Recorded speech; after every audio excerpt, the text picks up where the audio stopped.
देवान् भावयतानेन ते देवा भावयन्तु वः परस्परं भावयन्तः श्रेयः परमवाप्स्यथ। तुम लोग इस यज्ञ के द्वारा देवताओं को उन्नत करो और ये देवता तुम लोगों को उन्नत करे।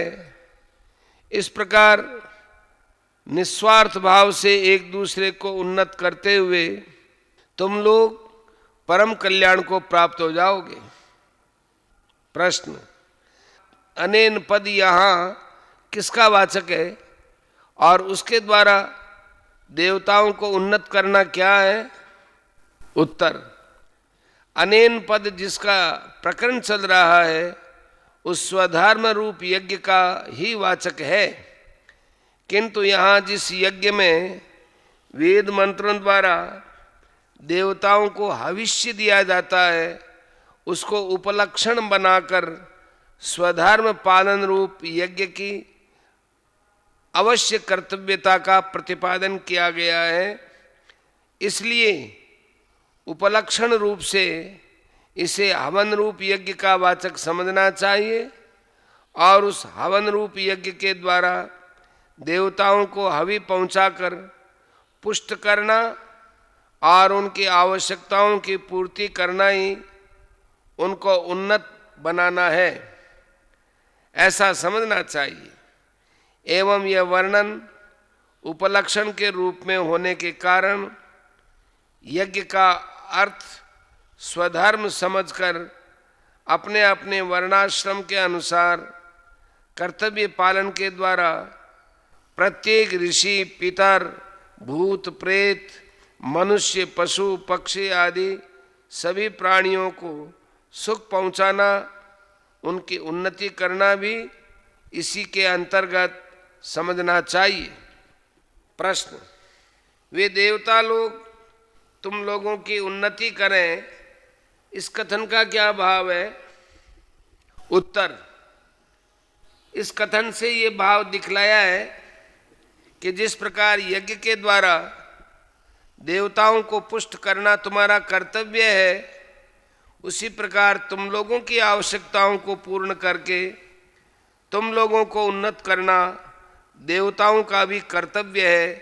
इसलिए उनको भी मेरा यही उपदेश है कि वे अपने कर्तव्य का पालन करते रहें।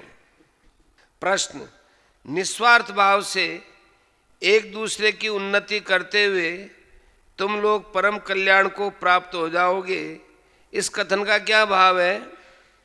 उत्तर, इस कथन से ब्रह्मा जी ने यह भाव दिखलाया है कि इस प्रकार अपने अपने स्वार्थ का त्याग कर एक दूसरे को उन्नत बनाने के लिए अपने कर्तव्य का पालन करने से तुम लोग इस सांसारिक उन्नति के साथ साथ परम कल्याण रूप मोक्ष को भी प्राप्त हो जाओगे। अभिप्राय यह है कि यहाँ देवताओं के लिए तो ब्रह्मा जी का ये आदेश है कि मनुष्य यदि तुम लोगों की सेवा, पूजा, यज्ञ आदि न करें तो भी तुम कर्तव्य समझकर उनकी उन्नति करो, और मनुष्यों के प्रति यह आदेश है कि वह देवताओं की उन्नति और पुष्टि के लिए ही स्वार्थ त्याग पूर्वक देवताओं की सेवा, पूजा, यज्ञ आदि कर्म करो। इसके सिवा अन्य ऋषि, पितर, मनुष्य, पशु, पक्षी, कीट, पतंग आदि को भी निस्वार्थ भाव से स्वधर्म पालन के द्वारा सुख पहुंचाओ। इष्टान् भोगान् हि वो देवा दास्यन्ते यज्ञ भाविता तैर्दत्तान प्रदायैभ्यो यो भुंक्ते स्तेन एव सः। यज्ञ के द्वारा बढ़ाए हुए देवता तुम लोगों की बिना मांगे ही इच्छित भोग निश्चय ही देते रहेंगे। इस प्रकार उन देवताओं के द्वारा दिए हुए भोगों को जो पुरुष उनको दिए बिना स्वयं भोगता है वह चोर है। प्रश्न, यज्ञ के द्वारा बढ़ाए हुए देवता तुम लोगों को इच्छित भोग निश्चय ही देते रहेंगे, इस वाक्य का क्या अभिप्राय है?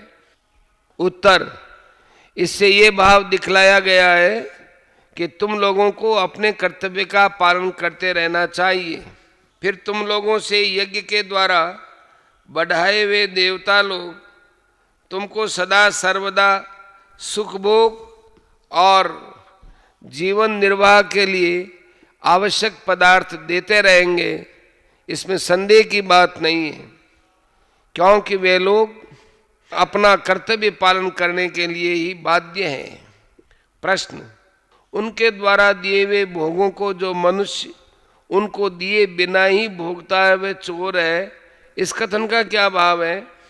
उत्तर, यहाँ तक प्रजापति के वचनों का अनुवाद कर अब भगवान उपर्युक्त वाक्य से यह दिखलाते हैं कि इस प्रकार ब्रह्मा जी के उपदेशानुसार वे देवता लोग सृष्टि के आदि काल से मनुष्यों को सुख पहुंचाने के लिए उनकी आवश्यकताओं को पूर्ण करने के निमित्त पशु पक्षी औषध वृक्ष तृण आदि के सहित सबकी पुष्टि कर रहे हैं और अन्न जल पुष्प फल धातु आदि मनुष्योपयोगी समस्त वस्तुएं मनुष्यों को दे रहे हैं।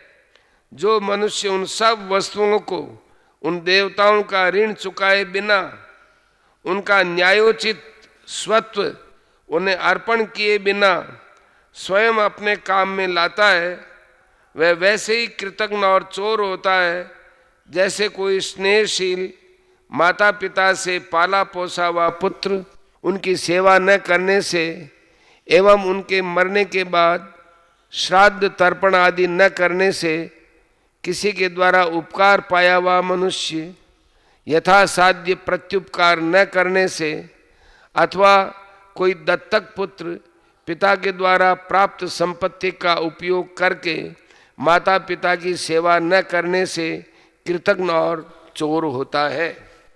प्रश्न, जबकि देवता लोग मनुष्यों द्वारा संतुष्ट किए जाने पर उनको आवश्यक भोग प्रदान करते हैं, तो फिर उनसे पाए हुए भोगादि को यदि मनुष्य उन्हें वापस न भी दे तो वो चोर कैसे है? उत्तर, सृष्टि के आरंभ काल से ही मनुष्य यज्ञ के द्वारा देवताओं को बढ़ाते आए हैं और देवता लोग मनुष्यों को इष्ट भोग प्रदान करते आए हैं। यह परंपरा सृष्टि के आरंभ से ही चली आती है। इस परंपरागत आदान प्रदान में जिन मनुष्यों ने पहले यज्ञादि के द्वारा देवताओं को बढ़ाया है और जो बढ़ा रहे हैं वो तो चोर नहीं है, परंतु दूसरे मनुष्यों के द्वारा बढ़ाए हुए देवताओं से इष्ट भोग प्राप्त करके जो उनके लिए यज्ञ आदि नहीं करता उसको चोर बतलाना तो उचित ही है ना। जैसे किसी दूसरे मनुष्य के द्वारा पुष्ट की हुई गौ का दूध यदि कोई दूसरा ही मनुष्य यह कहकर पीता है कि गौओं की सेवा मनुष्य ही करते हैं और मैं भी मनुष्य हूँ, तो वह चोर समझा जाता है। वैसे ही दूसरे मनुष्यों के द्वारा बढ़ाए हुए देवताओं से भोग प्राप्त करके उनको बिना दिए भोगने वाला मनुष्य भी चोर ही माना जाता है।